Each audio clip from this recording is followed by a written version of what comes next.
अगर आप भी SSC CGL मेंस की तैयारी करना चाहते हैं तो अभी ज्वाइन करें राकेश यादव सर के फ्री मेंस के बैच को, जिसकी क्लासेस 15 सितंबर से maths by Rakesh Yadav sir YouTube channel पर शुरू हो चुकी है, जिसमें मैथ्स राकेश यादव सर पढ़ाएंगे और रीजनिंग अरुण सर और English by Gopal Verma sir और GS यश रावत सर। और इसके साथ राकेश सर ने CGL मेंस के लिए एक मैथ्स की बुक भी लॉन्च की है, जिसकी फ्री PDF आपको Rakesh Yadav sir WhatsApp channel पर मिल जाएगी। और सिर्फ यही नहीं, अगर आपको मॉक टेस्ट लगाने हैं तो वो भी कैरियर विल ऐप पर 21 रुपए में 21 मॉक टेस्ट लॉन्च किए हैं। और जो स्टूडेंट इस सीरीज से जुड़कर सिलेक्शन लेता है तो उसे कैरियर विल की तरफ से 21,000 रुपए का इनाम दिया जाएगा। तो अभी जुड़े maths by Rakesh Yadav sir YouTube channel पर और करें अपना सिलेक्शन पक्का।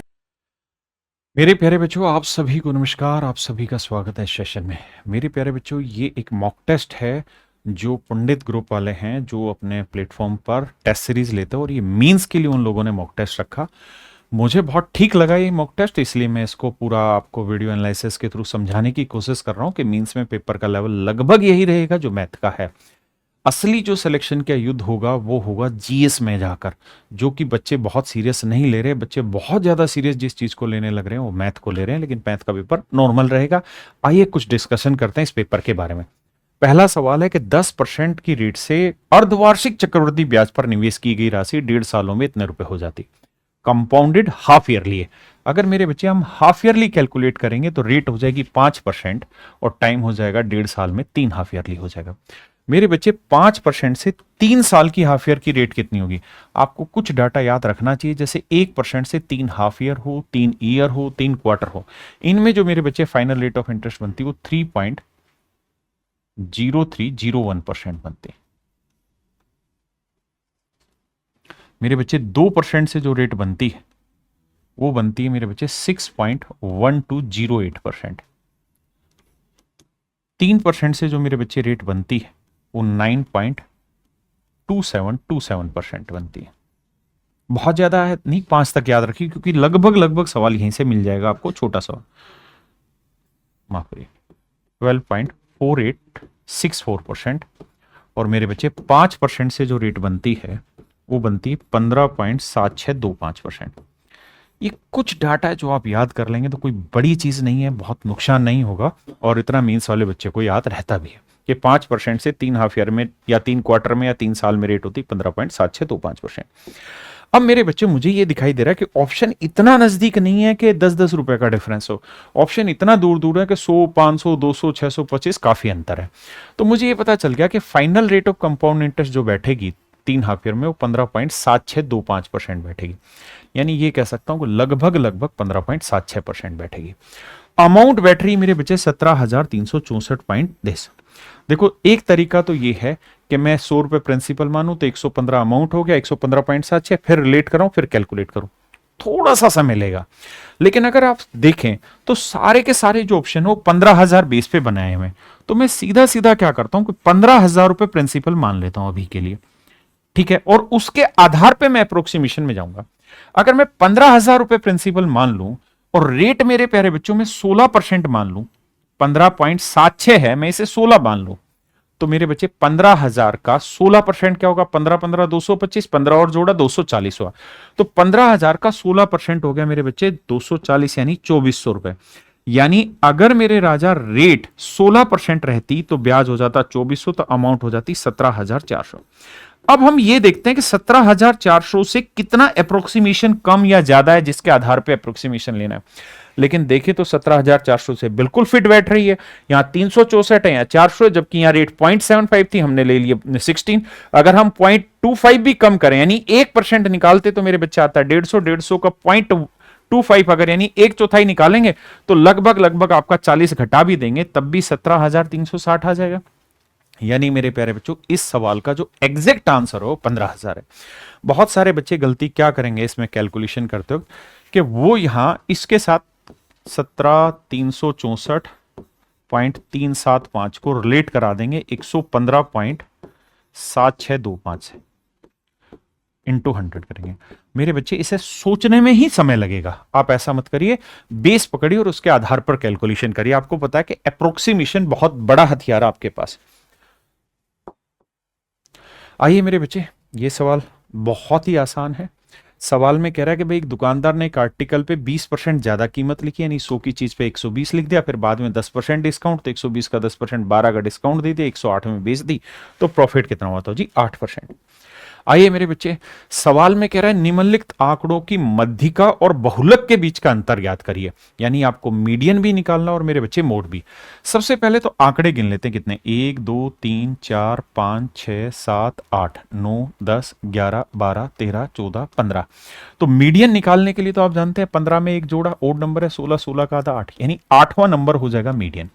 लेकिन उसके लिए आपको क्या करना पड़ेगा, सिस्टम में बांधना पड़ेगा। तो बताओ 3 कितनी जगह, 1 2 3 4, तो 3 4 बार आ रहा है, 1 2 लिखना नहीं, मैं तो समझा रहा हूं इसलिए 4 बार आ गया।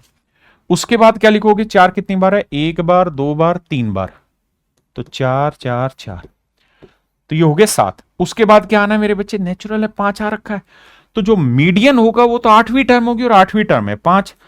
और मोड क्या होता है, जो सबसे ज्यादा बार आ रखा होता है। तो मेरे बच्चे 3 आ रखा है 4 बार, 5 एक ही बार दिखाई दे रहा है, 6 बहुत कम बार है, 7 एक बार है, 8 एक बार है, 8 2 बार है, 9। तो मेरे बच्चे मीडियन तो आई 5 और मोड हो गया 3, तो डिफरेंस आया 2। तो ऑप्शन सी मेरा राइट आंसर। अब आइए मेरे बच्चे सवाल नंबर 4 पे। देखिए यार कह क्या रहा है, सवाल में ये कह रहा है 15,000 रुपए की एक प्रिंसिपल है और वो 17,000 रुपए हो जाता है 2 साल में अगर रेट 8% हो। तो कह रहा है वही पैसा अमाउंट कितना बन जाएगा अगर रेट 3 गुनी कर दी जाए और टाइम सेम है। तो मेरे बच्चे अगर टाइम सेम है, प्रिंसिपल सेम है, सिर्फ रेट ट्रिपल की गई है, तो इसका मतलब सिंपल इंटरेस्ट भी ट्रिपल हो जाएगा। तो 15,000 से 17,000 हुआ, तो 1 साल मतलब 2 साल का ब्याज कितना बना, 2,000। लेकिन अगर मेरे बच्चे रेट ट्रिपल कर दें तो टाइम भी वही है, प्रिंसिपल वही है, तो 2,000 की जगह ब्याज कितना बन जाएगा, 6,000। तो 15 में 6 जोड़ेंगे तो मेरे बच्चे आंसर आ जाएगा 21,000, यानी अमाउंट हो जाएगा 21,000। अब आइए बाबू सिंप्लीफिकेशन के क्वेश्चन में, सवाल में कह रहा है जी इसे सोल्व करके बताइए। देखिए बोर्ड मास का सीधा सीधा सवाल है, लेकिन आपने एक चीज नोटिस करनी है, क्या कि ऑप्शन में अगर हम देख रहे हैं तो बटे में आ रहा है 89, बटे में आ रहा है 89, यहां बटे में है 54 और यहां बटे में मेरे बच्चे 63। देखो ऊपर तो मल्टीप्लाई करके चेक करना ही है, नीचे भी मुझे चेक करना है। अब मैं ये जानता हूं कि इनमें से 89 जो है वो प्राइम नंबर है, 89 क्या है मेरे प्यारे बच्चों, प्राइम नंबर है। पता है ना प्राइम नंबर का, अगर 89 प्राइम नंबर है तो 89 किन्हीं नंबर का मल्टीप्लिकेशन तो हो नहीं सकता। इसका मतलब अगर ये प्राइम नंबर है तो हर हाल में नीचे प्राइम नंबर कहीं ना कहीं लिस्ट में मौजूद होना चाहिए 89। आप कहेंगे सर 89 तो दूर दूर तक नहीं दिखाई दे रहा। अगर 89 नहीं दिखाई दे रहा तो मेरे बच्चे गलती से भी ये और ये मेरे आंसर नहीं हो सकते, क्योंकि 89 प्राइम नंबर है। 63 और 54 मेरे आंसर हो सकते हैं। लेकिन जैसे ही मैं यहां देख रहा हूं बीच में मेरे बच्चे साइन है प्लस का, और अगर प्लस का साइन है तो मैंने एक चीज देखी कि यहां बटे में 21 है। तो अगर मुझे यहां थोड़ी सी तुक्केबाजी करनी हो तो मुझे ये पता है कि यार मैं आंसर जो ढूंढना चाहूं तो मुझे बटे में 21 का मल्टीपल ढूंढ लेना चाहिए। 21 का मल्टीपल यहां है, यहां नहीं है, तो मेरे बच्चे ये मेरा आंसर नहीं होगा, ये मेरा आंसर होगा। लेकिन अगर मैं इस तुक्के को और शॉर्ट करना चाहता हूं और अच्छे से खेलना चाहता हूं तो फिर मुझे क्या करना पड़ेगा मेरे बच्चे, थोड़ा सा सवाल को भी सोल्व करना पड़ेगा। सवाल सोल्व करने में आपको दिक्कत होगी नहीं, कारण क्या कि बेसिक चीजें। यहां अगर N2 का निशान लगा दे तो ये 26/9 आ जाएगा मेरे भाई। 9 से काटे 9 दूनी 18, 13 दूनी 26, 13 × 39 भी आ, और 3 से काटेंगे मेरे बच्चे 3 चौक 12 आएगा, 7 × 21, 7 × 70 आया मेरे बच्चे, 5 दूनी 10, 5 7 35। अच्छा एक बात और भी समझ में आ रही है यहाँ पे, क्या अगर हम ना भी काटे तब भी हमें यहां से ये समझ में आ रहा था कि 35 और 21 दोनों जगह 7 का मल्टीपल है और एक ही साथ कटेगा, यानी एक साथ यहां पे भी बटे में बचेगा और यहां पे भी मेरे बच्चे 7 का मल्टीपल है, यानी बटे में 7 का मल्टीपल रहना ही रहना है। तो मेरे बच्चे फिर उस केस में मैं ऑप्शन सी आंसर लगा दूंगा। आइए बाबू 6th क्वेश्चन रेशियो से पूछा हुआ है, कहता है P/Q दिया हुआ और Q/R दे रखा है, तो P+Q, Q+R और P+R की वैल्यू पूछिए। क्या किया जाए मेरे बच्चे, किया ये जाए कि मुझे यहां पे ये चीज समझनी है कि भाई PQR का जब सिंप्लीफाइड रेशियो निकालेंगे, PQR का सिंप्लीफाइड रेशियो निकालेंगे तो यहाँ Q 13 है, यहाँ 7 है, तो 13 × 5 = 65, बिल्कुल ठीक है, 13 × 7 = 91 और मेरे बच्चे 17 × 7 = 119 आएगा। अब आते हैं आगे। तो पहली चीज तो ये कि मुझे P+Q पूछा हुआ है, तो अगर मुझे P+Q पूछा हुआ है तो मुझे पता है कि जब इनको सेट करेंगे तो ये भी 13 का मल्टीपल आएगा, 13 का मल्टीपल, यानी जब जोड़ेंगे तो P+Q भी हर हाल में 13 का मल्टीपल आएगा। लेकिन 13 के मल्टीपल में देखिए 78 भाग जाता है, 77 भाग नहीं जाता, यानी ये मेरा आंसर नहीं हो सकता। ये मेरा आंसर नहीं हो सकता क्योंकि यहां 77 आ रहा था और 77 13 का मल्टीपल नहीं है, बाकी सारे 77 मतलब 13 के मल्टीपल है। अगली चीज पे अगर हम जाएं तो एक चीज हमें यहां से ये दिखाई दे रही कि यार ये सिंप्लीफाइड नहीं हुआ भी, यहाँ 6 है, यहाँ 0 है, यहाँ 0 है। हमेशा आंसर जो देगा ना वो सिंप्लीफाइड में देना चाहिए, देगा नहीं वो नहीं पता, लेकिन देना चाहिए सिंप्लीफाइड में। अब आते हैं अगली पे। अब मेरे बच्चे p प्लस क्यू हमारे पास 65 और 91 को जोड़ेंगे, 5 और 1 6 आया, और 9 और 6 15, यानी पहला जो आंसर होगा p प्लस क्यू या तो वो 156 होगा या 156 का कोई टुकड़ा होगा। अब 130 तो टुकड़ा है नहीं, इसलिए ये हट गया। अब ये दोनों मेरे बच्चे 156 के टुकड़े हैं, 156 का आधा 78 होता है। अब मुझे एक बात समझ में आ रही थी और वो ये कि सर इसमें से पूरे में से 2 कॉमन आता दिखाई दे रहा है, ये आएगा 78, ये आएगा 105 और ये आ जाएगा मेरे बच्चे 90, ये आएगा 180 वाला कट के क्या आएगा 90। अब 2 ही ऑप्शन बच गए। अब मुझे क्या निकाल लेना चाहिए, p प्लस आर निकालना चाहिए। p प्लस आर निकालेंगे तो 65 और 119 को जोड़ेंगे तो मेरे बच्चे 90 वाली कहानी तो कहीं पे भी नहीं बनने लग रही है, तो इसका मतलब ये गलत है मेरे बच्चे। 90 या 90 का मल्टीपल, ऑप्शन ए मेरा यहाँ राइट है। दूसरा, आप सिंपली भी वैल्यू रख देंगे ऑप्शन से, अगर एलिमिनेट ना भी करें तो भी जल्दी से आंसर आ रहा है। देखिए यार, 10 व्यक्तियों के एक समूह की औसत आयु 52.4 साल है। कहता है 2 आदमी 55 और 45 साल की उम्र के चले गए, तो 55 और 45 दोनों का जोड़ क्या हुआ 100, यानी 100 साल उम्र वाले लड़के चले गए 2। और कहता है इसकी जगह 2 नए आदमी आ गए। जो 2 नए आदमी आए हैं उनकी वजह से पूरे ग्रुप की जो औसत आयु है वो 1.2 साल बढ़ गई। पूरे ग्रुप की अगर 1.2 साल बढ़ गई तो 10 लोगों में 1.2 से बढ़ाओगे तो 12 बढ़ जाएगी। इसका मतलब जो नया ग्रुप है उसकी उम्र 12 साल ज्यादा आएगी, यानी 112 साल वाला आएगा। और 2 लोग हैं तो हर एक की औसत आयु कितनी आएगी 56। तो ऑप्शन बी मेरा राइट आंसर है।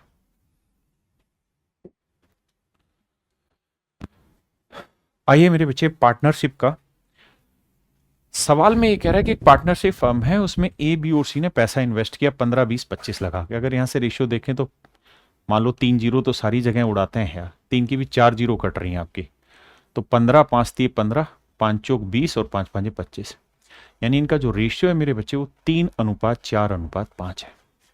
साफ सुथरा लिखूं तो ए बी और सी ने जो पैसा इन्वेस्ट किया वो 3:4:5 के रेशियो में इन्वेस्ट किया।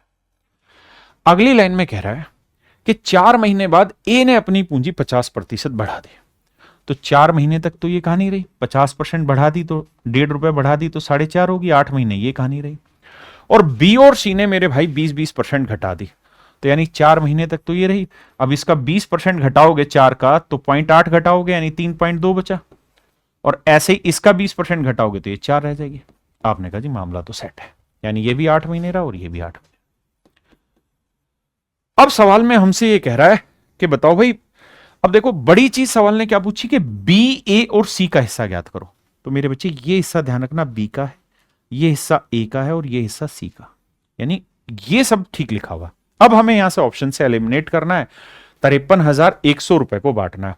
मजे की बात यह कि सारे ही डाटा लगभग सेम घुमा रखे हैं, 1-2 में ही हल्का सा वेरिएशन है। एक बात समझने की, और वो समझने की है कि 1-2 को कैलकुलेट करते हैं, 4-3 12 तो ये हो गया, और 8 चौक 32, 32 और 4 36, 36 ये हो गया। तो ये आया 6 2 8, 3 और 1 4, 48 तो आया ये। इसको करें भाई 4 चौक 16 तो ये बैठा, और 8 दूनी 16, 8 तिया 24 और 1 25, अरे ये 25 और 16 41, यानी ये बात तो तय है कि बी का जो हिस्सा होगा वो 41.6, यानी बी का हिस्सा ए से तो कम आएगा। तो सबसे पहले ये देखो कौन सा ऐसा ऑप्शन है जिसमें पहले वाले की वैल्यू दूसरे वाले से कम है। तो सर 15,600 इससे कम है, ये आंसर हो सकता है। यहाँ 18,000 बड़ा है, ये आंसर नहीं हो सकता। 20,000 इससे बड़ा है, ये आंसर नहीं हो सकता। 19,500 इससे बड़ा है, ये आंसर नहीं हो सकता। तो मेरे बच्चे ऑप्शन से एलिमिनेशन ज्यादा बेटर तरीके से आप ढूंढने की कोशिश करा करो, वही असली लड़ाई है। आइए मेरे बच्चे, सवाल में कह रहा था ratio of present age of A and B is 8:5। A और बी की वर्तमान आयु का अनुपात 8:5 है। सी बी से 5 साल बड़ा है। कह रहा है जो सी है, बी की जो भी एज रही होगी सी उससे 5 साल बड़ा है। 5 साल बड़ा है सी, बिल्कुल ठीक है।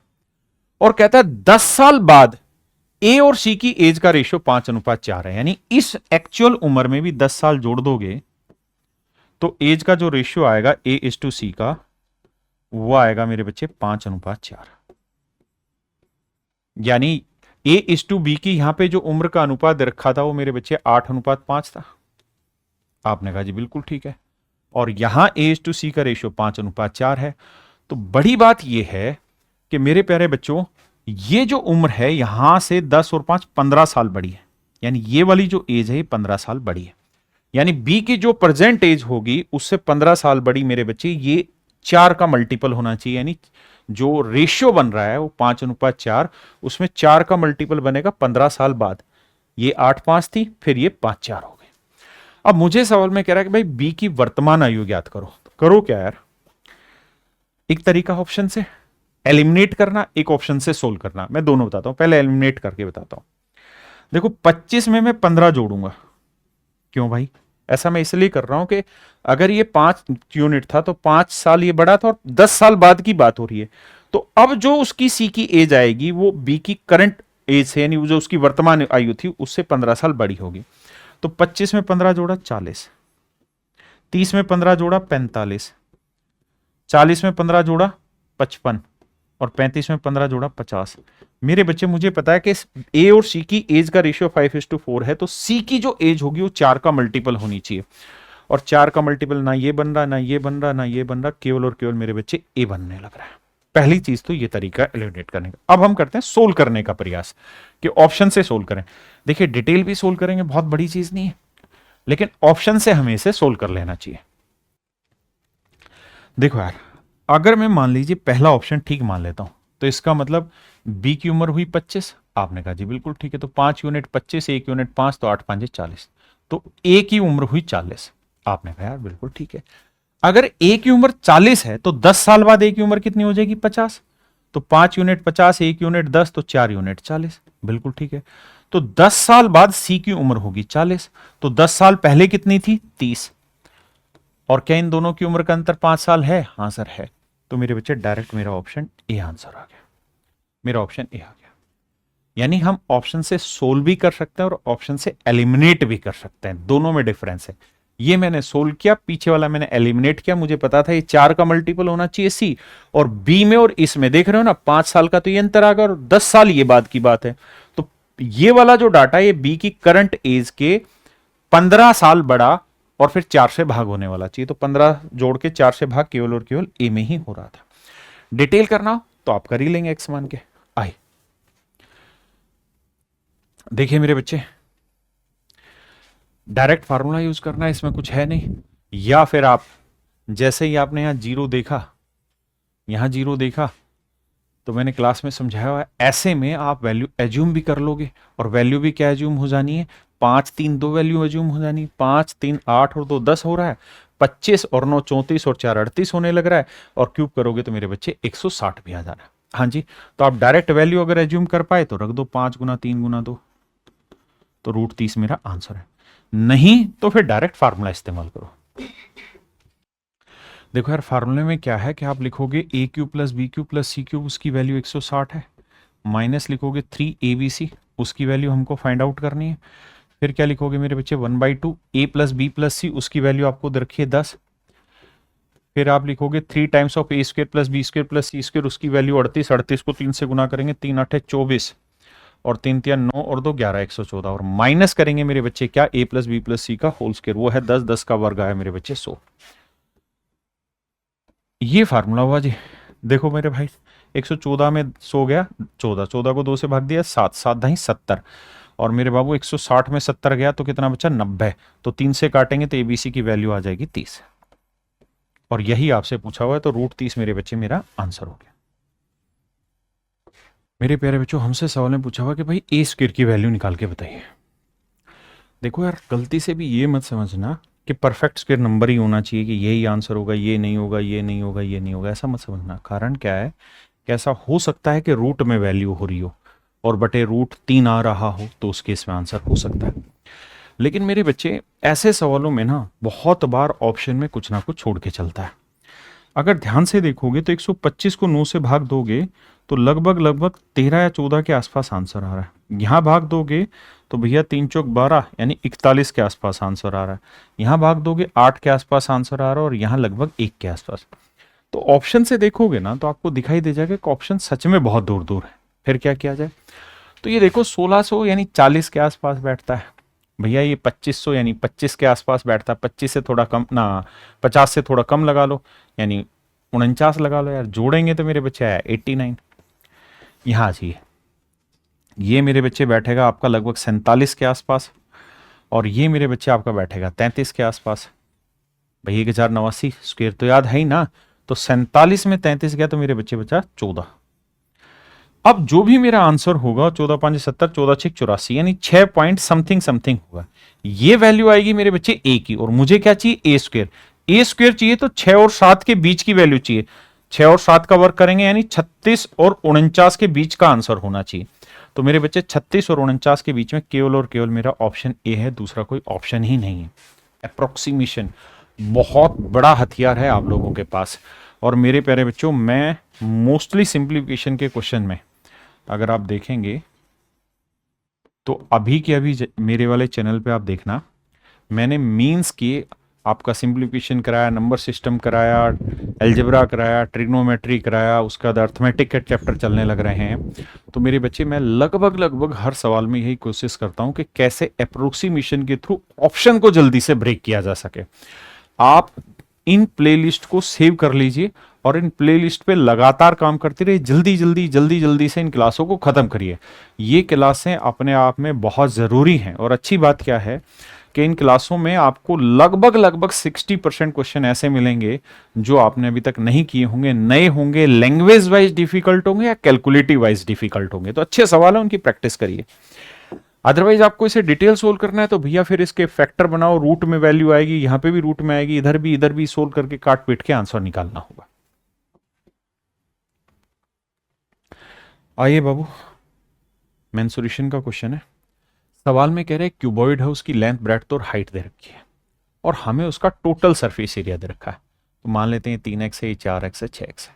तो मेरे बच्चे इसका टोटल सरफेस एरिया क्या होगा? तो आप कहेंगे ट्वाइस ऑफ LB, 4 3 12 और 4 6 24 और 6 3 18।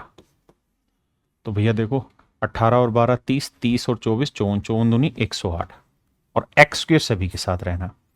तो ये आया मेरे प्यारे बच्चों आपका टोटल सरफेस एरिया, यानी 12 गुना 9 108 एक्स स्क्वायर। और ये टोटल सरफेस एरिया मेरे बच्चे दर का 87.48। अब आपसे पूछा क्या हुआ है? आपसे पूछा हुआ है जी इनका वॉल्यूम। वॉल्यूम में क्या करना? गुना 4 3 12 12 6 72 यानी 72 एक्स क्यूब आपसे पूछा हुआ है। तो बहुत कुछ सवाल का आंसर एक्स पे ही दिखाई देगा या एक्स से ही मैं बता सकता हूं। देखो यार, ऑप्शन से खेलना हो तो एक तरीका है कि सारे ऑप्शन को 72 से भाग दो, जो परफेक्ट क्यूब बचेगा वो हमारा आंसर, लेकिन वो लेंदी हो जाएगा आपके लिए। तो हमें यहाँ एक्स की वैल्यू निकाल लेनी चाहिए। देखो यार 9 से काटते हैं तो 9 से काटेंगे। अच्छा, एक चीज और भी है यहां से जो ढूंढी जा सकती है, बशर्ते अगर हम उतनी बात के लिए तैयार हो जाए और हमारे पास पेपर में समय कम रहे। तो हमें ये बात पता है मेरे भाई यहाँ पे कि यहाँ 2 अंकों पे डेसिमल है, यहां डेसिमल है नहीं। तो काट पीट भी लोगे तो एक्स स्क्वायर को फाइनली किसी भी रूप में काटोगे तो 2 अंकों पे तो दशमलव रहेगा ही रहेगा। आपने कहा, और मैं इसका हर हाल में स्क्वायर रूट निकाल रहा हूँ, क्योंकि अगर स्क्वायर रूट नहीं निकल रहा होगा तो इसका आंसर मेरे बच्चे नॉन टर्मिनेटिंग डेसिमल चला जाएगा, जो कि है नहीं। तो एक्स की जो वैल्यू आएगी उसमें दशमलव पे 1 अंक आएगा, और अगर मैं यहाँ x का क्यूब कर रहा हूं तो इसके आंसर में दशमलव के बाद 3 अंक आएंगे। तो जो भी मेरा आंसर होगा वो 3 अंकों का क्यूब वाला, मतलब डेसिमल का 3 अंक आने चाहिए, और वो मेरे बच्चे केवल और केवल ऑप्शन सी में है। तो ऐसे में तुक्केबाजी कर सकता हूं। वैसे आप सोल्व कर लीजिए। देखिए यार, काटने की कोशिश करते हैं। देखो भाई 9 से काटा, 9 ने 81, बचा कितना मेरे बच्चे? 6, 9 7 63, 9 दूनी 18। 12 से काटेंगे, 12 7 84, 12 8 96, 12 कम 12, तो 0.81 आया। तो 0.9 आ गया आपका x की वैल्यू। तो क्यूब करेंगे तो मेरे बच्चे क्या आया भाई? 9 का क्यूब क्या होता है? 729 यानी 0.729। अब आप समझ गए जो मैं कहना चाह रहा था पूरा ना करके, कि 3 अंक तो आने ही आने हैं ना, तो गुना करोगे तो आपका आंसर आ जाएगा। यूनिट डिजिट से पकड़े तो 2 नीम 18 8, तो वैसे तो यहीं पे समझ में आ गया था। है ना, बहुत ज्यादा कोशिश करने की जरूरत ही नहीं है, एक ही ऑप्शन से हमें वैल्यू दिखाई दे रही थी। आइए देखिए भाई, ये इस बार के सीजीएल प्रीलिम्स में ऐसे सवाल बहुत धड़ल्ले से पूछे गए हैं। सवाल में हमें कह रहा है कि AB और CD एक वृत्त की दो समानांतर जीवाएं हैं, जैसा AB 32 है, CD 60 है, और कह रहा है इन दोनों के सेंटर के बीच की जो दूरी है, मतलब उनके बीच की डिस्टेंस है 46, दोनों केंद्र के डिफरेंट हो रहे हैं, तो सर्कल की रेडियस बताओ। आंख बंद करके एक ही काम क्या करो भाई, इसका आधा करो 16, इसका आधा करो 30। अब ऐसा कोई ट्रिपलेट ढूंढो जिसमें 16 और 30 दोनों आती हो, और कोई दूसरा समाधान ही नहीं इनका करने का। ऐसा ट्रिपलेट ढूंढ लो जो 16 और 30 दोनों आती। आप कहें जी ये जरूरी कि ट्रिपलेट हो? भाई अगर ये ट्रिपलेट नहीं होता ना तो आंसर रूट में आता, और रूट में कोई सा दे नहीं रखा, तो इसका मतलब ट्रिपलेट सेट किया होगा। तो अगर आपको 16 30 याद नहीं आ रहा तो ऐसे देखो, ये 8 आया, ये 15 आया, तो 8 15 कहीं दिखाई दे रहा है? हाँ सर, 8 15 17 दिखाई देने लग रहा है, 8 15 17 दिखाई देने लग रहा है, तो डबल है, 17 का डबल 34 आ रहा है। क्या आप मेरी बात समझ पाए कि नहीं समझ पाए मेरे भाई? आपने कहा जी बिल्कुल समझ में आने लग रही है, तो आंख बंद करके 34 आंसर कर दो। आप कहें 46 का यूज नहीं है, जरूरत ही नहीं है। क्यों? क्योंकि 30 और 16 46 है, क्रॉस हो रहा है, एक यहां हो गए एक यहां हो गए। अगर ये वाली 16 हुई तो मेरे बच्चे ये वाली 16 होगी, और ये वाली 30 है तो ये वाली 30 है। तो ऐसे में सिंपल ट्रिपलेट ढूंढा करो, और कुछ करने की जरूरत ही नहीं है। देखो यार, कह रहा है दो संख्याएं पहली संख्या से 10% और 20% ज्यादा, यानी पहली अगर 10 है तो दूसरी 11 होगी, तीसरी 12 होगी। हमसे पूछा है find the ratio of third number. ये बहुत अच्छा इन्होंने एलिमेंट डाला है पंडित वालों ने अपने टेस्ट सीरीज में, कि लास्ट में जो चीज पूछ रहे हैं ना उसको हल्का घुमा के पेश कर रहे हैं, और बच्चा 99% यहीं सिली मिस्टेक करके जाता है। तो मेरे बच्चे थर्ड नंबर बना 12 और सेकंड नंबर बना 11, तो 12:11 आंसर देना होगा। सबसे ज्यादा मिस्टेक होने के चांसेस यही होता है, क्योंकि सवाल आसान देखा और कॉन्फिडेंस लिया, खत्म कर दिया। आइए बाबू, देखिए यार, इस सवाल में ऐसा कुछ खास नहीं जो मैं आपको करा पाऊं। यहां देखोगे तो 4 और 5 9 है, और यहां 3 और 2 5 है। ठीक है भाई, ये 4:5 है, और ये 3:2, तो ये 9 बना, ये 5 बना। तो इक्वल करना पड़ेगा आपको, किसी भी रेशियो में मिलाना हो तो पहले 1:1, तो इधर 5 से करो, इधर 9 से करो। अब हमसे किस रेशियो में चाह रहा है? 2:1 के रेशियो में चाह रहा है, तो इधर 2 से करो, इधर 1 से। तो ये 10 से करेंगे तो ये 40 आया, ये 50 आया। ये 9 से करेंगे, 9 तो ये 27 आया, और 9 दूनी 18 आया। अब कह रहा है जी दोनों को मिला दिया, तो 40 और 27 67 आया भाई, और 50 और 18 68 आया। यही है ना भाई? अब हमसे क्या पूछा है? अब फिर वही गेम कर गए, find the ratio of water to mix milk. तो ये बहुत अच्छी चीज है टेस्ट पेपर बनाते वक्त, कि बच्चे को ध्यान दिलवाया जाए आखिरी पॉइंट पे, अदरवाइज क्या होगा कि वो जो सोच रहा है वही आंसर लगा देगा। हमें सवाल लास्ट पॉइंट पढ़ना है कि वाटर टू मिल्क का बताना है, तो 68:67 होगा, यानी 68:67, ऑप्शन बी। आइए बाबू, सवाल में कह रहा है ए, बी और सी किसी काम को 24 दिन, 30 दिन, 45 दिन में पूरा करता है।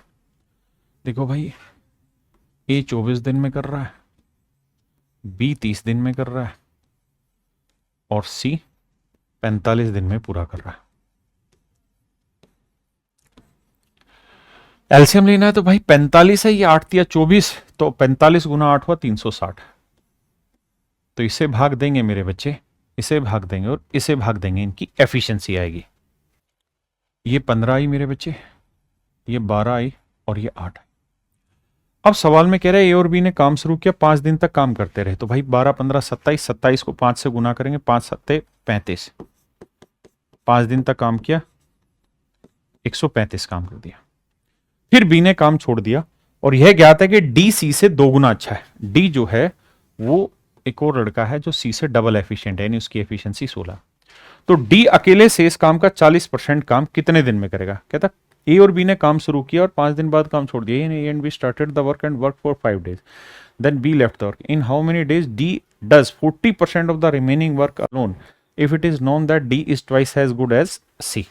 तो कह रहा है डी शेष काम के 40% काम को कितने दिन में कर लेगा? तो 360 में से 135 घटाओगे भाई, तो बचा कितना? 10 में 5 गया 5, और 6 में 3 गया 2, 225 कह रहा है जी इसके 40% काम यानी 2/5 काम को कहता है 16 एफिशिएंसी से कितने समय में कर लोगे। तो 2 8 16 तो बटे तो 8 आ रहा है, वो सारे ऑप्शन में आ रहा है, 5 से काटेंगे मेरे बच्चे तो ये आएगा 45/8 यानी ऑप्शन ए। देखिए बाबू सवाल में कह रहा है an aeroplane flying with uniform speed horizontally 1 kilometre above the ground is observed eight an elevation of 60 degree. जमीन से 1 किलोमीटर ऊपर क्षैतिज रूप से एक समान गति से उड़ता हुआ एक हवाई जहाज 60 डिग्री के कोण पर देखा जाता है। 10 सेकंड के बाद यदि कोण 30 डिग्री के कोण पर देखा जाता है तो विमान की गति ज्ञात करिए। हाइट दे रखी 1 किलोमीटर। आप जानते हैं भाई 60 डिग्री जो है 60 डिग्री जो है वो रेशियो बनाता है सामने वाली साइड √3 और बटे वाली साइड 1। 30 डिग्री रेशियो बनाता उल्टा, क्या 30 डिग्री बनाता है 1/√3। लेकिन अगर मैं हाइट दोनों जगह सेम करूंगा तो ये √3/3 आ जाएगा।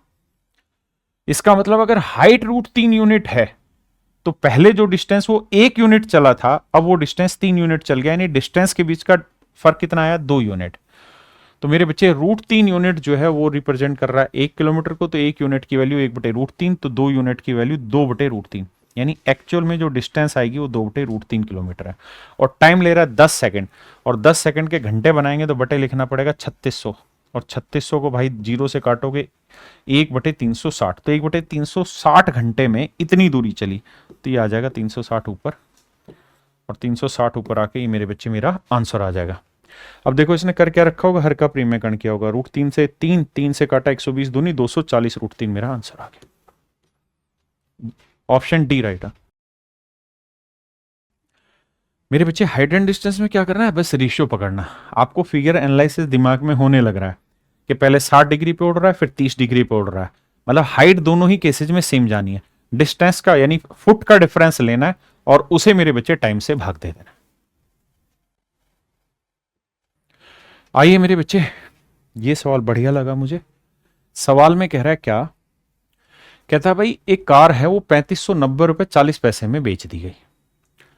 खरीदी थी कार 6600 में, यानी मार्क प्राइस था 6600 रुपए। एक डिस्काउंट 20% का, दूसरा एक्स का, तो एक्स की वैल्यू बताओ।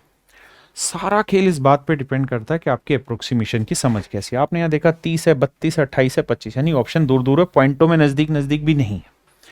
तो मेरे बच्चे ये समझो कि 3590 है। इस 3590 को अगर देसी भाषा में समझाने लगूं तो ये कह सकता हूं ना कि लगभग 3600 है, 10 रुपए तो कम है, 10 से भी कम है।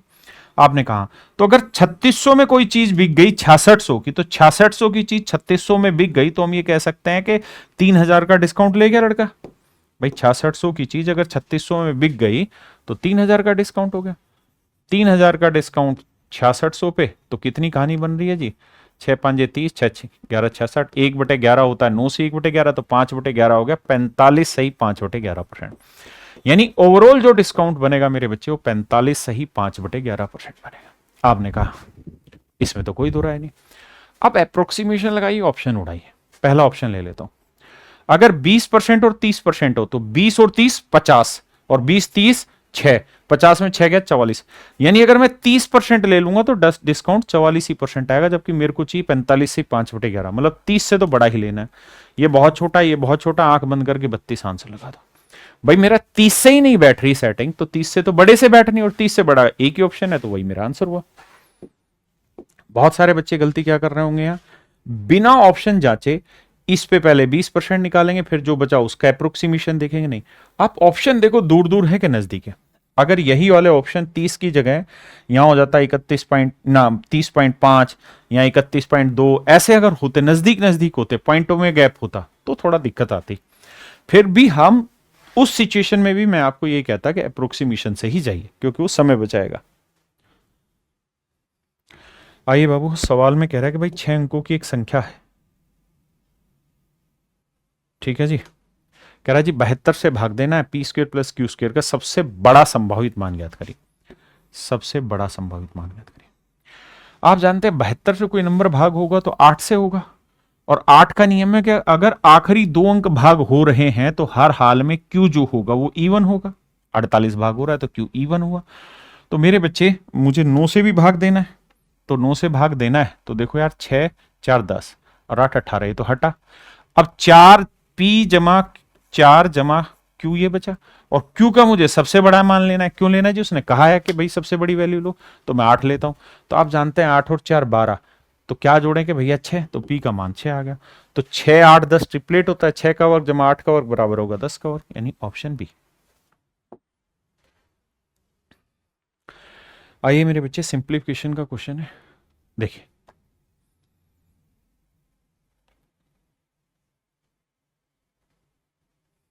आइए मेरे बच्चे, सवाल में हमसे कह रहा है कि भैया इस पोर्शन की वैल्यू बताइए। देखो बाबू, डिजिटल सम भी लगा सकते हो और भी तरीके से कैलकुलेट कर सकते हैं, लेकिन अगर मैं 325 में से 175 घटाऊंगा तो आपका बचेगा 150। बिल्कुल ठीक है सर। और 895 में 145 घटाएंगे, 5 में 5 गया 0 बचा, 9 में 4 गया 5 बचा, और 8 में 1 गया 7, तो 15 5 75, ये वाली वैल्यू तो कट के 1/5 आई, यानी x की वैल्यू 1/5, और 1/5 का वर्क करोगे तो 1/25 पलटोगे तो ये आएगा 25, यानी आंसर 25 प्लस तो आना ही चाहिए। लेकिन सारे ऑप्शन है, कोई दिक्कत नहीं। अगले पे आते हैं, वाई पे आते हैं। भाई 532 में से 352 घटाएंगे तो 2 में 2 गया 0, 13 में 5 गया 8, और 4 में 3 गया 1, 18। लगाना चाहो 0 लगा लो। 3 में 3 गया 0, 7 में 5 गया 2, है ना, और भैया 11 में से 4 गया 7। अरे कट रहा है, 18 चौक 72, 1/4, तो y का मान 1/4, 4 का वर्ग 16, ऊपर गया 25, और 16 मेरे बच्चे कितना हो गया 41। अब भाई ये 1 कितना था 5, 1/4 तो 1/20 ऊपर चला जाएगा, तो 41 और 20 61, तो ऑप्शन बी मेरा यहां राइट आंसर हो। आइए मेरे बच्चे, सवाल नंबर 21 पे आइए। सवाल में हमसे कह रहा है कि लंबवर्तीय शंकु की ऊंचाई और तिर्यक ऊंचाई क्रमशः इतनी इतनी है, तो शंकु के कुल पृष्ठीय क्षेत्रफल का मान ज्ञात करिए। क्या किया जाए, देखिए ध्यान से। कहता है जी एक लंबवर्तीय शंकु की हाइट दे रखी है हमें 10.25, और मेरे बच्चे इसकी जो लेटरल हाइट है वो हमें यानी एल की वैल्यू दे रखी 26.65। आप जानते हैं कि बेसिकली राइट एंगल ट्रायंगल बन जाती है अंदर, तो एल एच आर में ट्रिपलेट वाला रिलेशन बनाना पड़ेगा। तो सबसे पहला तरीका ये कि हम यहां कोई ट्रिपलेट सोचे। देखो 5 से काटेंगे भाई, 5 दूनी 10, 5 0 5 5 25, 5 से काटेंगे 5 5 25, 5 3 15, 5 3 15। अब मेरे बच्चे इसको काटेंगे तो देखो ये तो 5 से कट जाएगा, 5 से कम 5, 5 चौक 20, 41 आएगा। अब ये बात समझ में आ गई कि 41 प्राइम नंबर है, तो यानी ये तो 41 तो अंदर कटेगा नहीं, और ये 5 से जा नहीं रहा, तो 41 से जा सकता है। तो 41 से कम 41 लेते हैं मेरे बच्चे, और बचा कितना है 12, 41 थी, तो 5 गुना 41 गुना 13 आएगा, तो 41 से 41 गया, 5 13 रेशियो आ गया। या सीधा सीधा जो मैंने आपको कहा कि अंदाजा लगाइए, 5 है ये 13, यानी 13 दूनी 26 है, 5 दूनी 10, लेकिन फिर भी चेक करने में कोई बुराई नहीं है। अब मेरे बच्चों ये इसका कितना गुना है, तो आप कहेंगे 5 दूनी 10, 5 5 25, 2.05 गुना, तो ये 12 का भी 2.05 गुना होगा, तो 12 पंजे 60 और 12 दूनी 24, यानी 24.6। तो जो आपकी रेडियस निकल के आई ना राजा, वो आ गई 24.6। मुझसे पूछा total surface area. Total surface area में पाई की तो जरूरत ही नहीं, क्योंकि सारे ऑप्शन पाई में, तो फार्मूला होगा आर की वैल्यू 24.6 इंटू में एल प्लस आर। तो इसमें ये जोड़ेंगे मेरे बच्चे, तो देखो 5 6 और 6 12 का 2 हासिल 1, और 6 और 4 10 और 1 11, और 2 2 4 और 1 5, तो ये आया 51.25। पाई पे मत जाना क्योंकि पाई सारे में ही है। अब देखो मेरे बच्चे, ये तो तय है कि भाई जब इसे गुना करेंगे तो 25 छिके 150 आएगा। भाई 6 को 5 से गुना किया 30, 0 आ रहा है, तो 0 आ रहा है, तो मतलब 2 अंकों पे तो डेसिमल आएगा ही आएगा। ये बात समझ गए ना क्यों? देखो यहाँ है 1 अंक, यहाँ है 2 अंक, तो ये 5 को 6 से गुना किया यानी 25 को 6 से किया 150, यानी एक ही तो 0 कटेगा, तो अभी भी 2 अंकों पे रहेगा। तो ये मेरा आंसर नहीं होगा, ये मेरा आंसर नहीं होगा, ये मेरा आंसर नहीं होगा। आंख बंद करके ऑप्शन ए मेरा आंसर है। दूसरा, अगर आप डेसिमल की समझ नहीं रखते हैं तो फिर दूसरा तरीका ये कि आप डिजिटल सम लगाइए। जैसे 6 4 10 2 12 3 आया, 5 5 10 2 12 और 1 13 4 आया, 4 3 12 12 का डिजिटल सम 3 आया, यानी जो भी आंसर होगा उसका डिजिटल सम 3 आना चाहिए।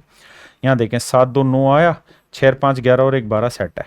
यहाँ ये तो हाई नहीं रहा, क्यों नहीं आ रहा पता है ना, 5 2 7 2 9 खत्म हो गया था। यहाँ 9 गया, 8 और 1 9 गया, 5 और 1 6 नहीं आ रहा, 5 4 9 गया, 4 और 1 5 ही नहीं आ रहा। तो आप डिजिटल सम भी कर सकते हो और डेसिमल की समझ से भी सवाल सोल्व कर सकते हैं। देखो मेरे प्यारे बच्चों, सवाल में कह रहा है boat can row at a speed of this and speed of the stream is this. कहता है एक नाव है, वो जब डाउन स्ट्रीम जाएगी तो उसकी स्पीड क्या हो जाएगी, जुड़ जाएगी। तो 8 और 3 11 और 1 12। और वही जब अपस्ट्रीम आएगी, यानी ये डाउनस्ट्रीम हो गई मेरे बच्चे, और यही अपस्ट्रीम अगर स्पीड होती है तो आएगा, घटाएंगे भैया 825 से 375 घटाएंगे तो 450 बचा, यानी 4.5। अब मेरे बच्चे ये डाउनस्ट्रीम स्पीड है, ये अपस्ट्रीम स्पीड है। अब कह रहा है भाई आने और जाने में कितना समय लगा। तो फार्मूला होता है डिस्टेंस निकालने का कि भाई दोनों स्पीड का प्रोडक्ट बटे दोनों स्पीड का जोड़ इनटू में टाइम का जोड़, सम ऑफ टाइम। तो डिस्टेंस आपको 10.8 दे रखी है, स्पीड आपको 12 गुना 4.5 दे रखा है जी, बिल्कुल ठीक है। जोड़ दे रखा है 12 और 4 16.5, ये बात भी बिल्कुल ठीक है। टाइम हमें निकालना है, टी मान लेते हैं। यानी उसी डिस्टेंस को आना और जाना, नाव द्वारा 10.8 किलोमीटर की दूरी तय करने में और प्रारंभिक बिंदु पे आने में, तो डिस्टेंस बदल जाएगी भाई। अब देखो बाबू, पॉइंट से तो पॉइंट हटा है ना। अब मेरे बच्चे 5 नीम 45, 5 से भाग दें 5 3 15, 5 3 15 33 आया। तो पहली चीज तो ये कि टी की जो वैल्यू आएगी वो 33 ऊपर चला जाएगा। तो जो भी आएगा वो 33 होता है 11 का मल्टीपल, भाई 11 गुना 3 आया ना, तो ये तो ठीक है, 3 से 3 काट दिया। अब 12 3 36, 36 3 आया 108.3, 11 को 0.3 से गुना करेंगे तो टाइम की वैल्यू आ गई मेरे बच्चे 3.3, यानी 3.3 घंटे। दूसरा तरीका इसी सवाल को सोल्व करने का यह है कि देखो इस फार्मूले वाले मेथड में भी हमें अल्टीमेटली क्या करना पड़ रहा है कि डाउनस्ट्रीम और अपस्ट्रीम की स्पीड तो कैलकुलेट करनी ही पड़ रही है, उसके बिना तो आंसर आ नहीं रहा। अब एक बात बताना, अगर किसी सर्टेन डिस्टेंस को जाने में इनकी स्पीड का रेशियो 12 और 4.5 है, यानी टाइम का रेशियो है, तो काटेंगे इसे, पॉइंट हटा के 10 लगा देते हैं, 5 नीम 45 24 और काटेंगे 3 3 9 3 8 24। तो अगर टाइम का रेशियो 8 ना, उसका स्पीड का रेशियो माफ करिए 8 3 है, तो जो ये टाइम ले रही होंगी वो 3 8 होगी। यानी जाने में अगर 3 घंटे लगेंगे तो आने में 8 घंटे लगेंगे, तो टोटल टाइम कितना लगा 11 घंटे, यानी 11 यूनिट। यानी जो भी मेरा आंसर होगा वो 11 का मल्टीपल होगा, और 11 का मल्टीपल मेरे बच्चों ऑप्शन डी ही है। तो डी ऑप्शन मेरा राइट आंसर। देखिए बाबू, सवाल में कह रहे हैं त्रिभुज की 3 भुजाएं 144 165 219 है। इस त्रिभुज के चारों ओर बने वृत्त और परिवर्तों, देखो यहां हिंदी में लैंग्वेज गलत है, इस त्रिभुज के परिवर्त और अंतःव्रत, ये कह रहा है कि इसके परिवर्त और अंतःव्रत की त्रिज्याओं का अनुपात ज्ञात करो, सर्कम सर्कल रेडियस, इन सर्कल रेडियस। देखो यार, अगर ये सवाल ट्रिपलेट नहीं बना रहा है, क्योंकि हम हर किसी बच्चे को ये ट्रिपलेट तो याद रहेगा नहीं, 144 165 219, ये ट्रिपलेट सबको तो याद है नहीं, और होना भी नहीं चाहिए और होगा भी नहीं। लेकिन एक बात यहां समझने की, और वो ये कि सर अगर ये 100% ट्रिपलेट नहीं है ना, तो इस सवाल को छोड़ना कहीं ज्यादा बेटर है करने की बजाय। कारण कि फिर ये स्केल एंड ट्रायंगल होगी, स्केल एंड ट्रायंगल के लिए मुझे इन सर्कल की रेडियस का फार्मूला बड़ा हो जाएगा, सर्कम सर्कल की रेडियस का फार्मूला बड़ा हो जाएगा, और टाइम लग जाएगा उसमें। तो मेरे बच्चे, मुझे इसको हर हाल में ट्रिपलेट मान के ही चलना चाहिए। आपका यानी फिर भी चेक करना हो तो यूनिट डिजिट पकड़ लो, 4 की पावर 2 करोगे यूनिट डिजिट 6, 5 की पावर 5 ही रखोगे, 9 की आप पावर 2 करोगे यूनिट डिजिट 1, तो 6 में 5 जोड़ा 11, 1 1 आ भी रहा है, यानी ट्रिपलेट सेट हो रहा है। अब मेरे बच्चे, इन सर्कल की रेडियस क्या होगी, इन दोनों के जोड़ में से घटा के आधा, यानी 5 4 9, 9 में 9 गया 0, 6 4 10, 10 में से 1 गया 9, और 1 और 1 2, 2 में 2 गया 0, 90, 90 बटे 2। और भाई सर्कम सर्कल की रेडियस क्या होती है, हाइपोटेन्यूज क्या आती, 219 बटे 2। ये आंसर है। 9 से कट रहा है नहीं, 3 से कट रहा है 30, 3 7 21, 3 3 9, तो 30 73 मेरा आंसर हुआ। 30 73 मेरे बच्चों मेरा ऑप्शन सी है। आइए बाबू, कहता है if the radius of 2 circle are R1 and R2, distance between the centre is D, maximum 2 common tangent can be drawn. देखो यार, 2 सर्कल अगर दूर दूर होंगे तो मेरे बच्चे 4 टेंजेंट खींचे जाएंगे, है ना। अगर 2 सर्कल टच कर रहे हैं तो एक ये हो गई, एक ये 3 टेंजेंट हो जाएंगे। लेकिन अगर 2 सर्कल एक दूसरे को इंटरसेक्ट कर जाएंगे फिर तो 2 ही खींचने के ऑप्शन बचे, और वो यही चाह रहा है। तो दोनों सेंटर के बीच की जो डिस्टेंस है वो हर हाल में R1 प्लस R2 से छोटी होनी चाहिए और R1 माइनस R2 से बड़ी होनी चाहिए, यानी ऑप्शन सी मेरा राइट आंसर। देखिए भाई, सवाल में कह रहा है कि प्रॉब्लम है मैथ्यू से सोल्व करने के लिए 4 छात्र हैं, ABCD दिए हुए हैं, समस्या को हल करने की उनकी इंडिविजुअल पॉसिबिलिटी दे रखी है, तो कुल मिला के समस्या सोल्व हो जाए इस बात की कितनी संभावना है। तो भाई करो क्या कि हर एक से हम टोटल ये निकाल लेते हैं कि भाई ना होने की प्रोबेबिलिटी कितनी है। तो 1/2 का तो 1/2 ही रह जाएगा, 1/3 का 2/3 रह जाएगा, और भैया 1/4 का 3/4 रह जाएगा, और 1/5 का 4/5 रह जाएगा।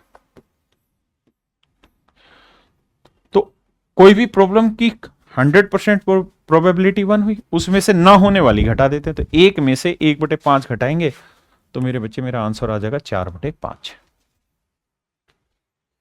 देखिए मेरे प्यारे बच्चों, इस सवाल में ये कह रहा है कि 2 cards are drawn at random from a pack of 52 cards. 52 पत्तों की ताश की गड्डी से 2 पत्ते हमने निकाले गए हैं। क्या संभावना है कि या तो दोनों काले हों या फिर दोनों राजा हो। तो मेरे बच्चे, what is the probability that either both are black or both are kings. भाई दोनों या तो काले हों या राजा हो। तो देखो मेरे बच्चे, टोटल हमें पत्ते कितने निकालने हैं, 2 कार्ड्स। तो टोटल हमें निकालना है 52 पत्तों में से 2 पत्ते निकालने हैं, ठीक है जी। अब हमारे साथ कहानी ये है कि वो ये कह रहा है कि 2 पत्ते निकले या तो काले निकले या राजा निकले, इस बात की क्या संभावना है। तो मेरे बच्चे, हम ये बात जानते हैं कि 26 पत्तों में से 2 ही कॉम्बिनेशन सेट होंगे, यानी 26 में से 2 हमें काले पत्ते निकालने हैं, और 2 राजा भी हों तो टोटल राजा 4 होते हैं, तो 4 में से 2 राजा निकालने हैं। अब समस्या ये है कि जो 26 काले पत्ते हैं उनके अंदर भी तो 2 राजा हैं, और यहां पे भी वो 2 राजा निकल सकते हैं, तो वो 2 राजा यहां पे भी काउंट हो गए, यहां पे भी काउंट हो गए। तो हम क्या करते हैं, 2C2 यहां पे माइनस कर देते हैं, यानी उस केस को मेरे बच्चे हम यहां से घटा लेते हैं। अब इसको कैलकुलेट करते हैं तो भैया ये आया 26 फैक्टोरियल अपोन में 26 में 2 गया 2 फैक्टोरियल, तो ये हो गया, और 26 में 2 गया 24, तो काटना है तो 25 फैक्टोरियल ले लो ताकि 24 कट जाए। 2 का मतलब 2 फैक्टोरियल मतलब 2 ही रहता है। 2 से काटा 13, 13 से गुना करेंगे 13 5 65, 13 दूनी 26 और 6 32, 325 तो हो गए मेरे बच्चे ये। और यहां निकालेंगे इसको तो 4 और 2, तो ये हो गया, 4 में 2 गया 2, तो 3 पे जाएगा, तो 2 दूनी 4, तो 6 हो गया मेरे बच्चे ये, और ये वाली वैल्यू आएगी 1। तो आपको पता है कि ये ऐसी चीज थी जो यहां पे भी काउंट हो चुकी थी, यहां पे 2 बार काउंट ना हो, इसलिए हमने उसको 1 बार सब्ट्रैक्ट कर दिया। तो 6 में से 1 गया 5, 330, तो ये वाली वैल्यू आ गई मेरे प्यारे बच्चों 330। हाँ जी, अब आते हैं, तो जो 2 कार्ड हम निकालना चाह रहे हैं उसकी संभावना 330, और इसको 52C2 को अगर आप सोल्व करोगे तो 52 2 और 52 में 2 गया 50, तो 51, 2 से काटेंगे मेरे बच्चे 26, तो ये आया 26 गुना 51, 26 गुना 51। अब इसे हमें कैलकुलेट करना है।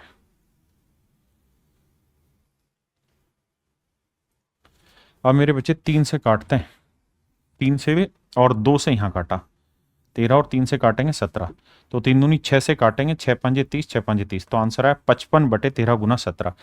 55 एक ही जगह आ रहा है मेरे बच्चे, तो मेरा ऑप्शन ए यहां पे राइट आंसर है। आइए मेरे बच्चे, देखो मेरे बच्चे, ये भाई स्टैंडर्ड रिजल्ट है जो आप अपनी क्लास में पढ़ते हैं। कुछ भी नहीं करना, आप जानते हैं अगर मैं कोट को 1/10 रखूंगा और यहां कोट को 1/10 रखूंगा तो ये स्टैंडर्ड रिजल्ट है, और इस पे बहुत बार सवाल पूछे जा चुके हैं। डायरेक्ट आ जाएगा tan A plus coat A plus 1। आपने कहा जी हाँ, tan A plus coat A plus 1 हमारा आंसर होगा, लेकिन इस फॉर्म में आंसर नहीं है। अब आप जानते हैं tan प्लस कोट को हम लिख सकते हैं सीकेंट इंटू कोसिकेंट, तो सीकेंट इंटू कोसिकेंट प्लस 1 मेरा ऑप्शन बी आंसर होगा। अगर आपको वैल्यू रखनी है तो आपको पता है कि 45 रखी ही नहीं जाएगी, ये ए था भैया। अगर 45 नहीं रखी जाएगी तो क्या करो, 135 रख लो मेरे बच्चे, 135 पे वो प्लस आ जाएगा क्योंकि दोनों नेगेटिव हो जाएंगे। तो मेरे बच्चे वैल्यू रख के 135 पे ट्राई करो, नहीं तो ये स्टैंडर्ड रिजल्ट है जो आपको याद होना चाहिए। देखिए मेरे बच्चे, इस वाले सवाल में देखो यार, इन्होंने आंसर कुछ और दे रखा है, मेरे हिसाब से कुछ और आएगा। मैं अपने अकॉर्डिंग इस सवाल का आंसर बता देता हूं। सवाल में कह रहा है कंबाइन एक शब्द है, इसमें टोटल लेटर कितने हैं, 1 2 3 4 5 6 7।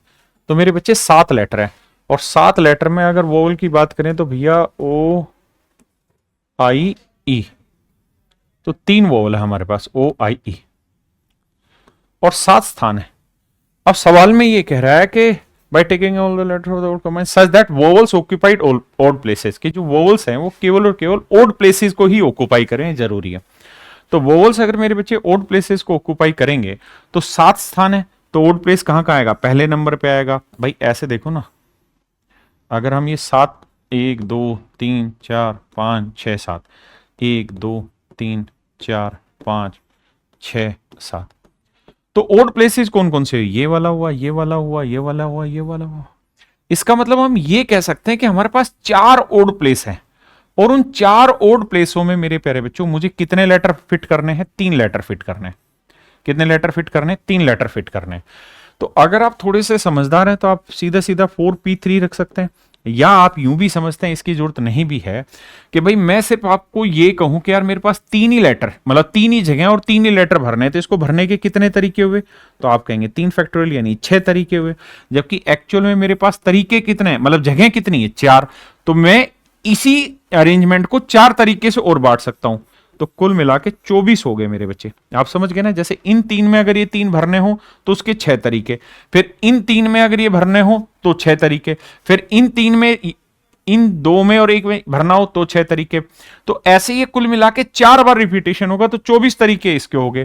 टोटल 7 लेटर थे हमारे पास, बिल्कुल ठीक है, मतलब 7 जगह थी, 7 में से 4 ओड प्लेसेस थे, उन 4 ओड प्लेसेस में से हमने 3 फिट कर दिए, उसको भरने के हमारे पास 24 तरीके। तो 7 में से 3 फिट हो गए, तो अभी भी 4 तरीके बचे, यानी 4 जगह बची हुई है, और उन 4 जगहों पे हमें 4 कॉन्सोनेंट सेट करने, तो 4 फैक्टोरियल उसके तरीके हो गए। क्योंकि अगर n ही चीजें हो और n ही जगह भरनी हो तो n फैक्टोरियल तरीके हो जाएंगे, तो 4 फैक्टोरियल वो, तो 24 24 मेरे बच्चे 576 मेरे हिसाब से आंसर आना चाहिए। जो इन्होंने आंसर दे रखा है 96, जो मुझे लग रहा है कि आंसर गलत है, 576 इसका करेक्ट आंसर होना चाहिए। ये इसका राइट आंसर है। फिर से इस बात को समझा देता हूं जिन बच्चों को समझ नहीं आया।